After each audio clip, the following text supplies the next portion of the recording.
If those look really good, that's how we sell it to the neighbors. That's how people start to go like, yes, that makes sense. I should do that too. Howdy neighbor, how is your garden growing? In my garden, well, we are continuing the journey of transforming it from totally chaotic to the cottage garden of my dreams. Today, what we're gonna be working on is we are starting the beginning of tackling the very front of the cottage garden and trying to, take our crazy and put it in a box. Because today what we're gonna be talking about is cottage garden borders. And if you are looking for some dramatic changes, today is the day, because woo, if this works, we're doing something different. But you may be wondering, where exactly are we talking about in this huge transformation? So in the giant 12-part project, we are gonna be doing this stuff right up here. So we're gonna be focused on the border that goes around the vegetable garden and these wildflower gardens. When we think cottage garden, I feel like there's a very classic look. Arch trellis with a gate and then that white picket fence can create just a clear, you are in a very peaceful space, but it's also well managed. And I really like this idea.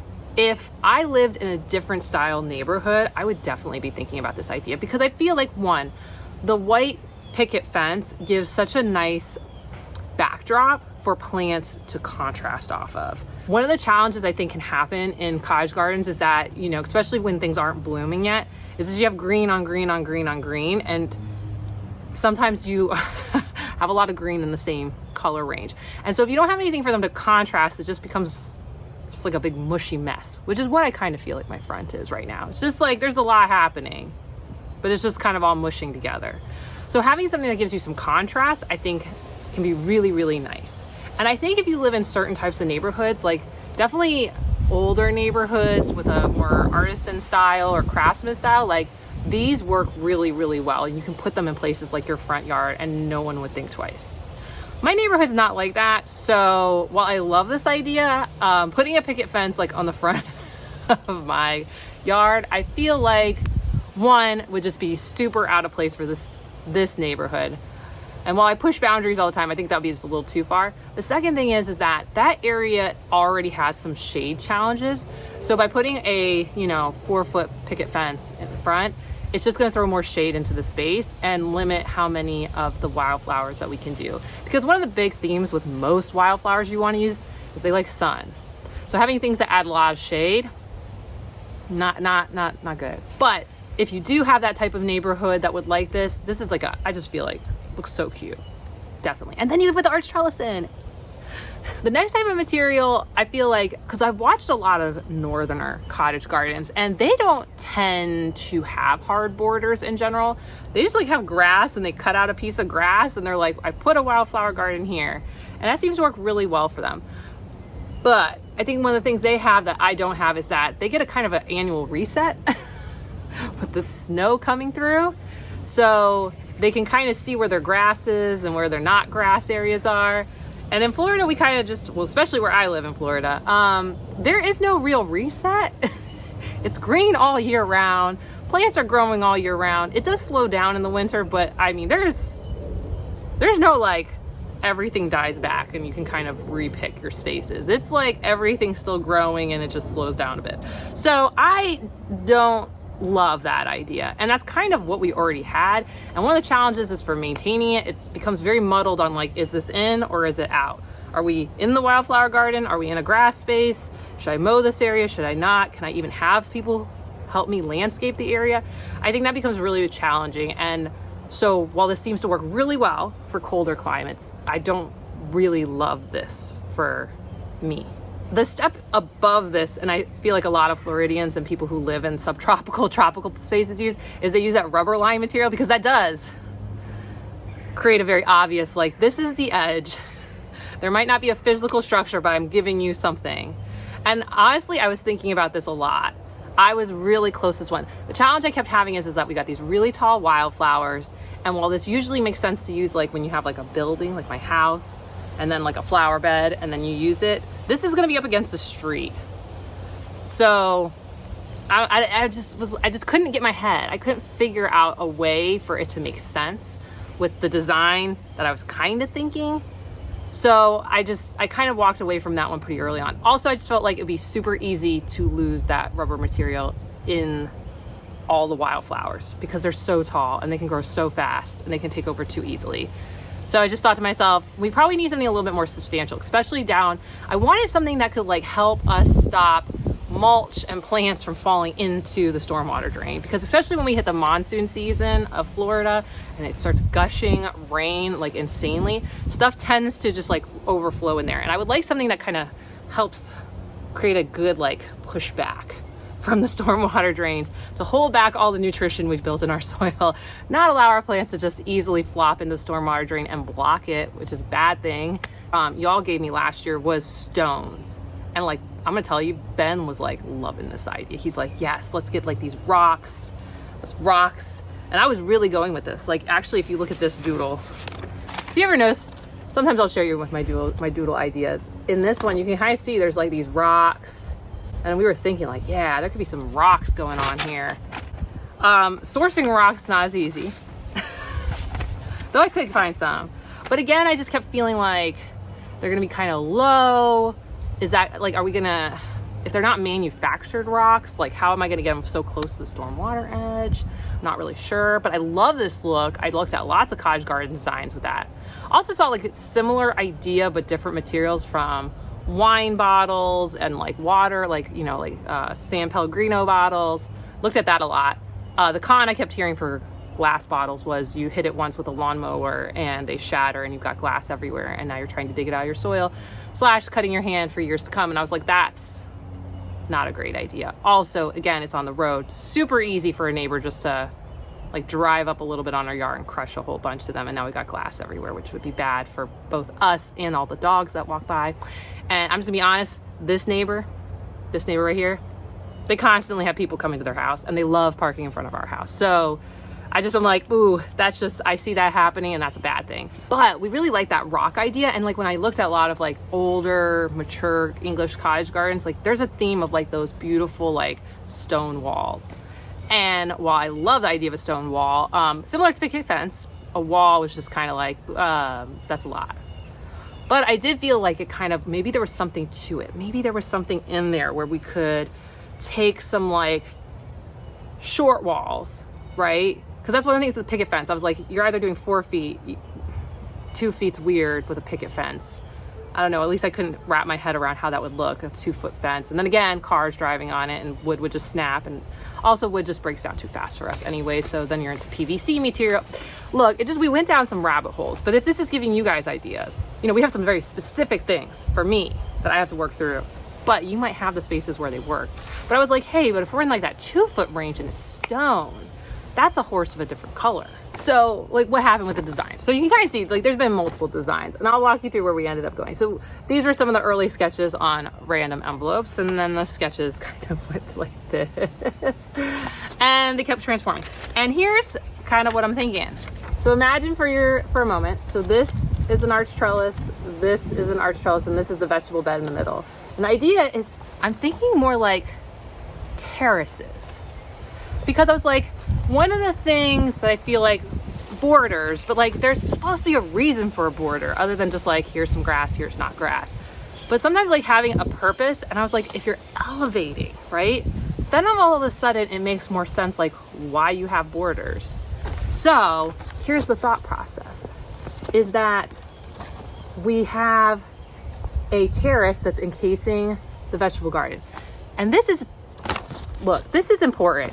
Ben and I dump a ton of mulch, like a ton of mulch. And what always happens is it starts to like slope down.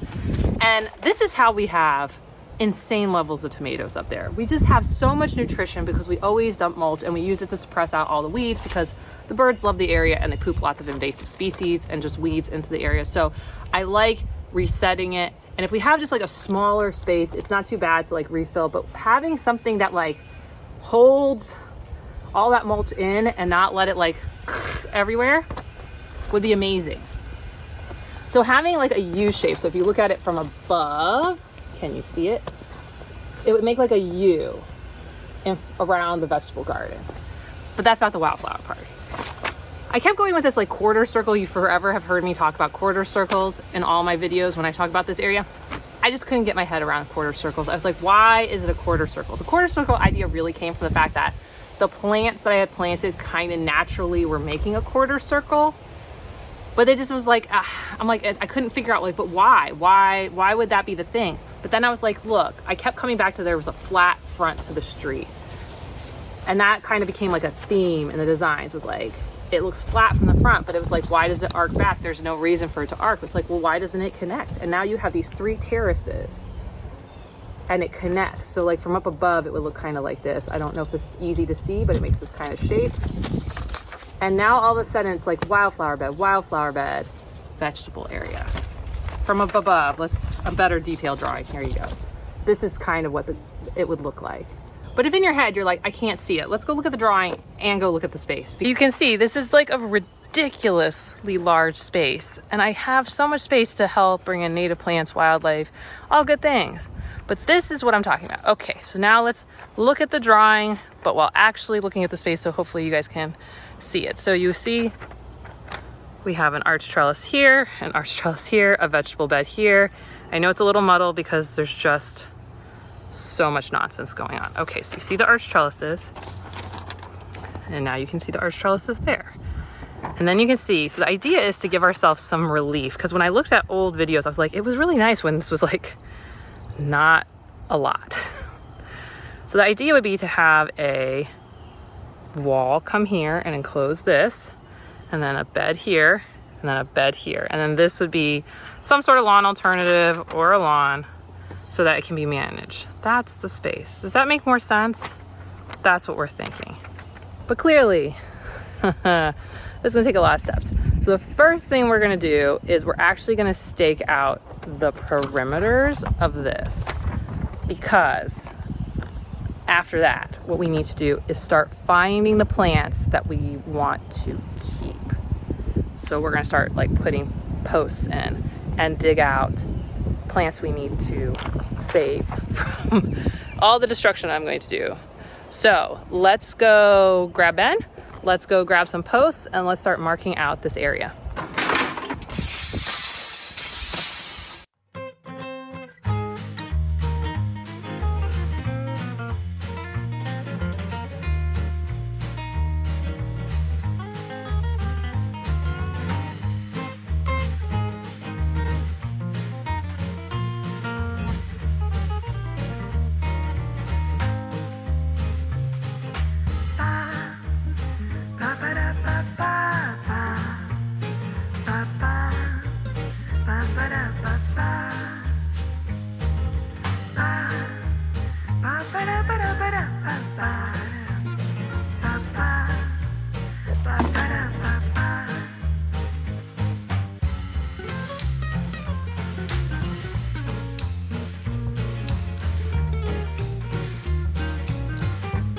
New home for you. New home for you.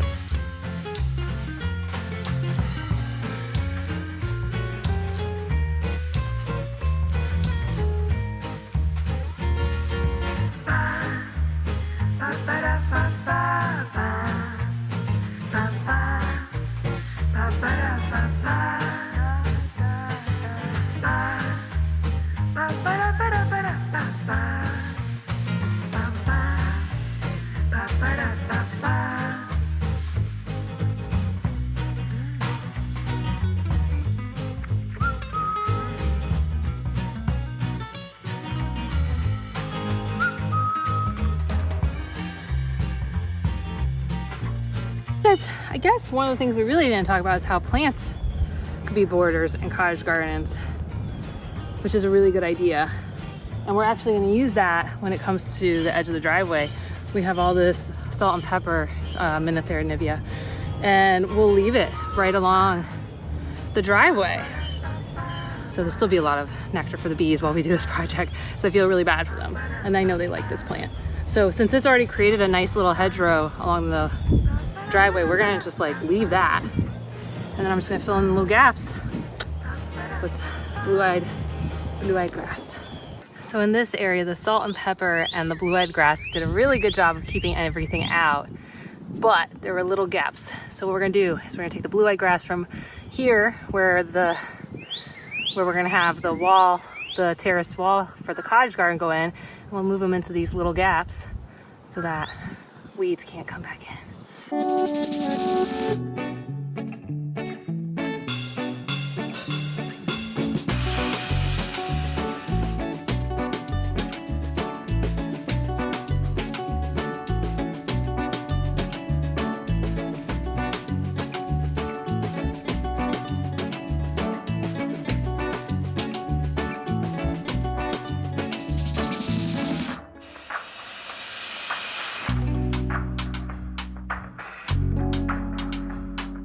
Good progress, but it still just takes so much time.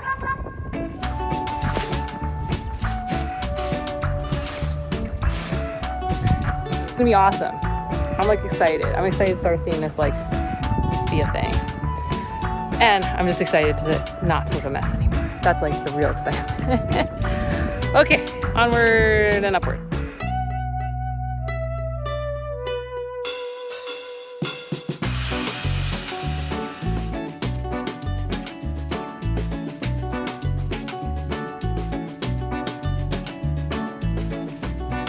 Got some little helpers right now.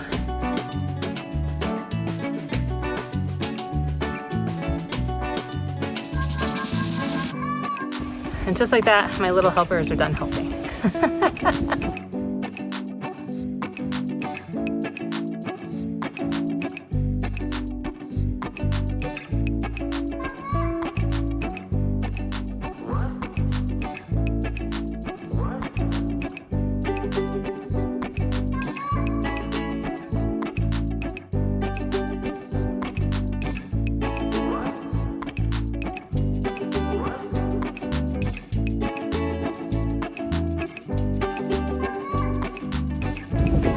Slow going work, and I just want to lay down right now.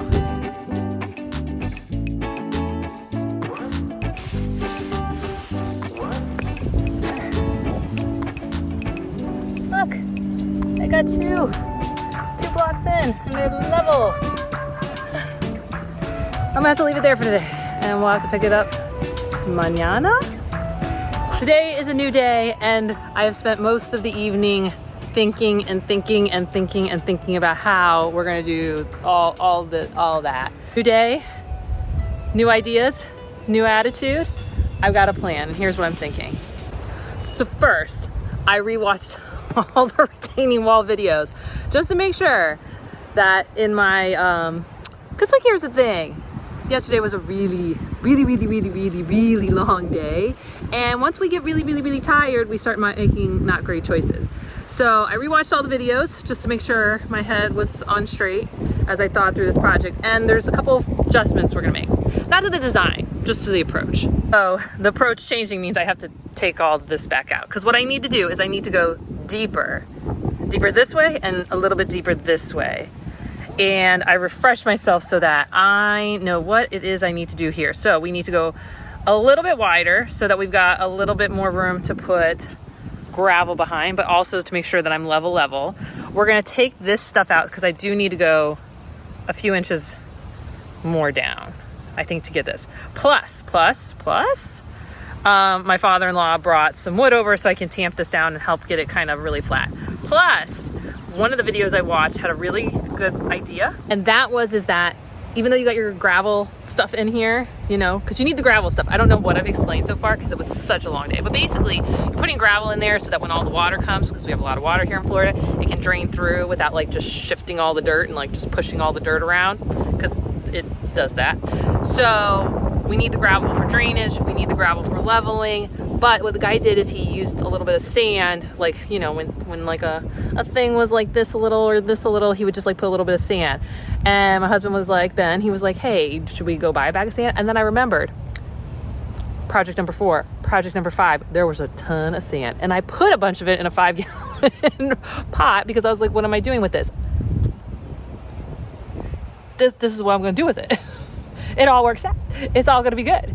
So we are going to start the many days of just spending a couple hours just picking away at this. The other change that I'm making, besides redigging this out, going a little bit deeper, is as I thought through everything, I was like, the biggest and most important thing to start getting right is, of course, the bottom layer. because you need that level for you to build up your retaining wall. But the second thing is that everything hinges at the height of the stormwater drain area, right? The things that are gonna go right here, like those need to be right. Everything else can shift a little bit back, shift a little to the side, but like those have to hit right for this whole thing to look cute. So my focus is to first focus on getting this one right, just this front part. That's the game plan. So that's what we're gonna start doing.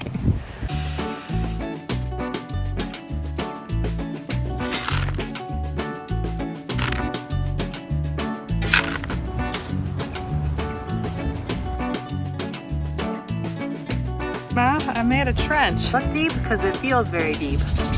And I'm feeling really good about this.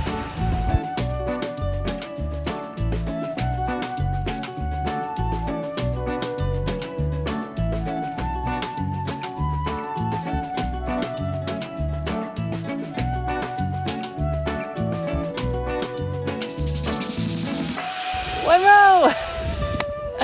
1 8-foot row. This is super exciting. We're going to try to see if we can make the turn.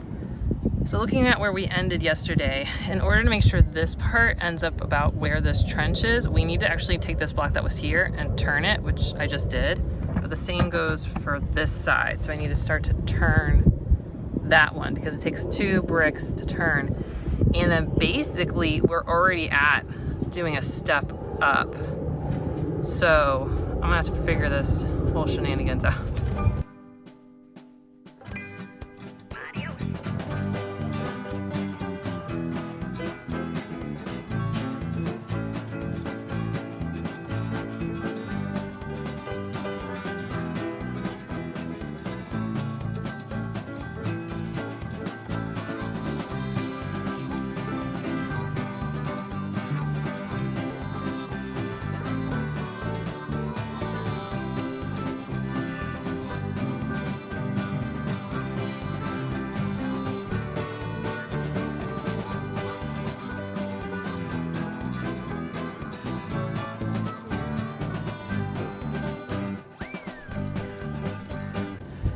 Now we're back.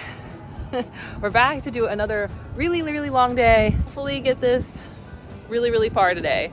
I put in another order for way more gravel because we've used up so much of it already. And it should be arriving some point today, hopefully before we need it. And that's what we're gonna be doing. So what we're gonna do today is we're gonna work on this side. Then we're gonna go as far as we can this way. And then we'll start working on this.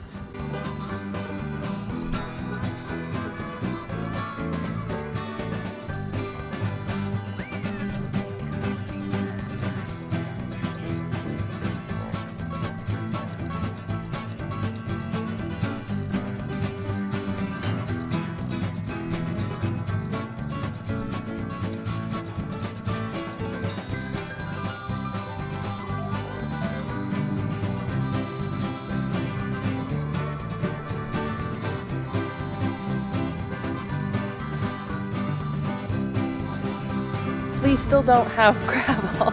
I've been on the phone with them a couple times. They say it's out on a truck. It'll be here sometime.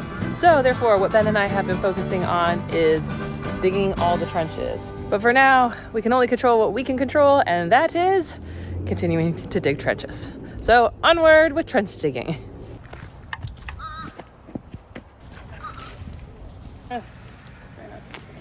Orange coneflower. I'm trying to save you.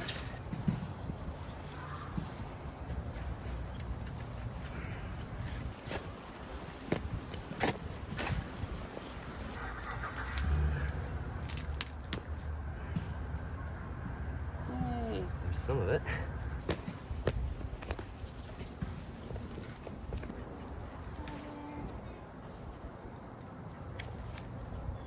And we're done trenching. It's totally done. Ben was the hero of the day.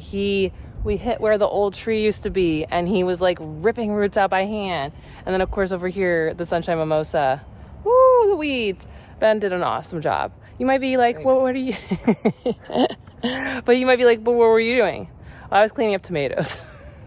Because in order to do the trench, we need to get the tomatoes back. And then I realized there's a lot of tomatoes that need to be harvested again. So I was doing that. So right now, Ben is going to get a level from his dad that's 4 feet long. Especially with this really long trench, I really wanted to have something that was a bit longer to ensure that we stayed really level, because one of the things I kept saying to Ben, which you probably wouldn't hear in the video, but I just kept saying, like, the most important thing really is that the 3 front faces, like the long trench and the 2 that hit the street, if those look really good, that's how we sell it to the neighbors. That's how people start to go like, yes, that makes sense. I should do that too. So, but it means we need to be really level. Otherwise it's gonna be like, so having a 4 foot level will be really good. So he's gonna go over to his mom and dad's and grab that. And while he does that, I'm gonna keep pruning tomatoes and harvesting.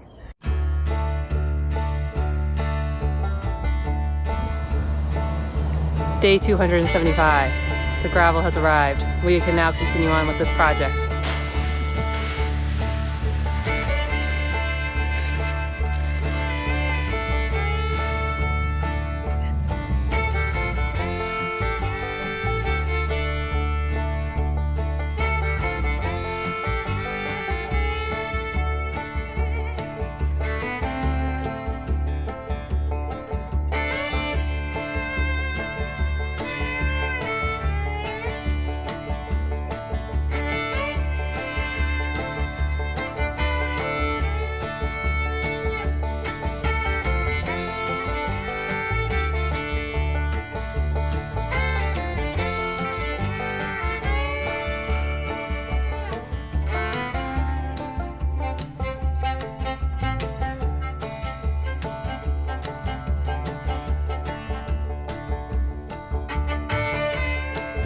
And we're back.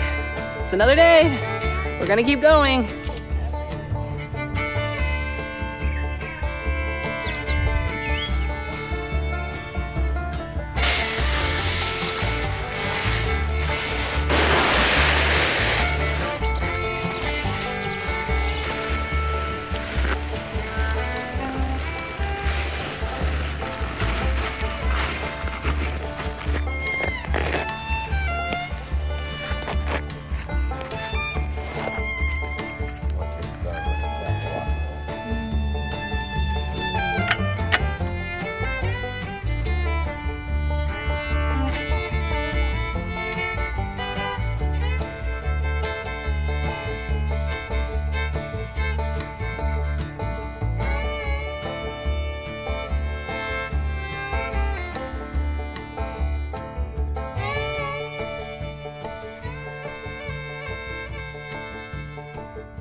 For the day, and we're still not done yet, but we are getting so much closer.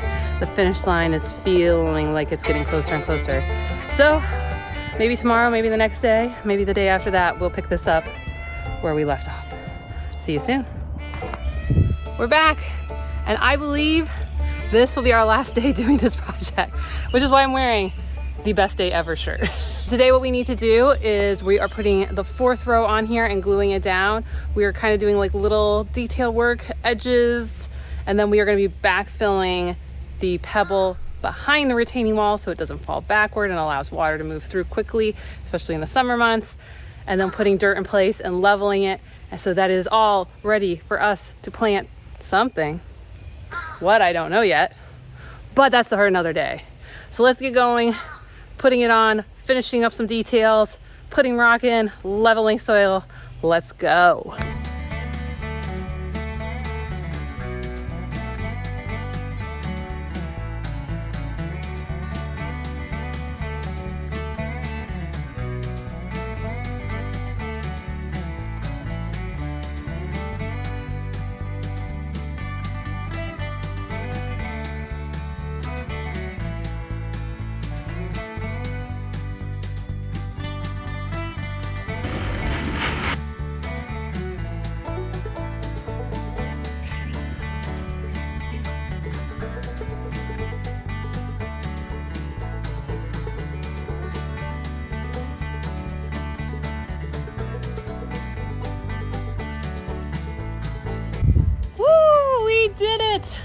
We are done. This ended up being the best day ever because this project has taken so long. So long. But honestly, it was worth it. During this project, we have had neighbor after neighbor after neighbor, at least 20 different neighbors come by and say, it looks amazing. They're so excited. We've had at least 2 different neighbors come by and say they're planning on taking out their lawns to start doing vegetable gardening or native gardening or cottage gardening. I'm so happy that you joined us for this journey as we continue to take our front yard from total chaos to a wonderful cottage garden down here in Florida.